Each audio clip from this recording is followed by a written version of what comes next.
야고보의 순교와 베드로의 투옥 본문과 설교. 행 12장 1에서 19절.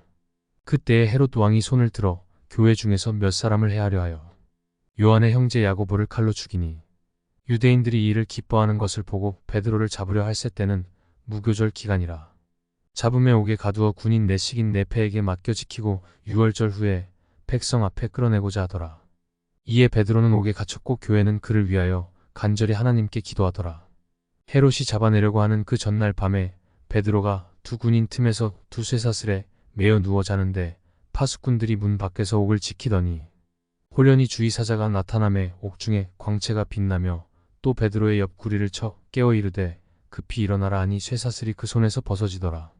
천사가 이르되 띠를 띠고 신을 신으라 하거늘 베드로가 그대로 하니 천사가 또 이르되 겉옷을 입고 따라오라 한대. 베드로가 나와서 따라갈새 천사가 하는 것이 생시인 줄 알지 못하고 환상을 보는가 아니라. 이에 첫째와 둘째 파수를 지나 시내로 통한 쇠문에 이르니 문이 저절로 열리는지라. 나와서 한 거리를 지나매 천사가 곧 떠나니라. 이에 베드로가 정신이 들어 이르되 내가 이제야 참으로 주께서 그의 천사를 보내어 나를 헤롯의 손과 유대 백성의 모든 기대에서 벗어나게 하신 줄 알겠노라 하여 깨닫고 마가라 하는 요한의 어머니 마리아의 집에 가니 여러 사람이 거기에 모여 기도하고 있더라. 베드로가 대문을 두드린데 로데라 하는 여자아이가 영접하러 나왔다가 베드로의 음성인 줄 알고 기뻐하여 문을 미처 열지 못하고 달려들어가 말하되 베드로가 대문 밖에 섰더라 하니, 그들이 말하되 내가 미쳤다 하나 여자아이는 힘써 말하되 참말이라 하니 그들이 말하되 그러면 그의 천사라 하더라. 베드로가 문 두드리기를 그치지 아니하니 그들이 문을 열어 베드로를 보고 놀라는지라. 베드로가 그들에게 손짓하여 조용하게 하고 주께서 자기를 이끌어 옥에서 나오게 하던 일을 말하고 또 야고보와 형제들에게 이 말을 전하라 하고 떠나 다른 곳으로 가니라. 날이 새매 군인들이 베드로가 어떻게 되었는지 알지 못하여 적지 않게 소동하니, 헤롯이 그를 찾아도 보지 못하매 파수꾼들을 신문하고 죽이라 명하니라. 헤롯이 유대를 떠나 가이사랴로 내려가서 머무니라. 아멘. 설교 제목 그리스도인의 고난의 의미. 1. 큰 믿음으로 인도하심. 교회는 여러 시험을 만나더라도 온전히 기쁨으로 대할 수 있습니다. 왜냐하면 고난을 통하여 믿음의 시련이 인내를 만들어내고 인내를 온전히 이룰 때 온전히 구비하여 부족함이 없는 믿음에 이르기 때문입니다. 고난 없는 믿음은 약할 수밖에 없습니다.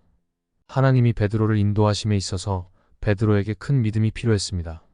갓 태어난 교회가 성장되어가는 시기에 다른 제자들과 사도들 모두에게 큰 믿음이 필요했겠지만 베드로에게는 보다 더 큰 믿음이 필요했을 것입니다. 2. 기도하게 하심. 제동장치도 없이 함부로 백성에게 생사여탈권을 행사하는 헤롯의 막강한 권력 앞에 무기력하게 죽임당할 수밖에 없는 상황에서 초대 교회는 목회자 베드로를 위하여, 베드로는 자신과 교회를 위하여 기도할 수밖에 없었던 것입니다. 헤롯의 눈에는 베드로의 목숨이 파리같이 보였겠지만 베드로의 구명을 위한 교회의 간절한 기도는 베드로의 손을 결박했었던 쇠사슬을 풀어버리고 철통의 경비도 감옥문도 저절로 열리게 하여 베드로를 자유롭게 하였습니다. 정치꾼들은 권력으로 핍박하지만 그리스도인은 기도를 사용합니다. 기도는 하나님께 드림으로 종국적으로 권력의 힘도 파합니다. 기도는 그리스도인의 특권입니다. 하나님께서 신약 성경을 이루어 가시는 때에 하나님의 쓰임을 받은 베드로가 헤롯에게 죽임을 당하도록 버려두시지 않으셨던 것입니다. 3. 기쁨을 주심. 전능하신 하나님의 권능으로 풀려난 베드로는 하나님의 권능의 기적의 체험을 교회에 알리고 떠나 다른 곳으로 갔습니다. 권력자의 힘을 무용지물로 만드신 주님의 권능의 기적을 체험한 베드로는 그의 인생에서 가장 큰 기쁨으로 헤롯을 피해서 지혜롭게 다른 곳으로 갔습니다.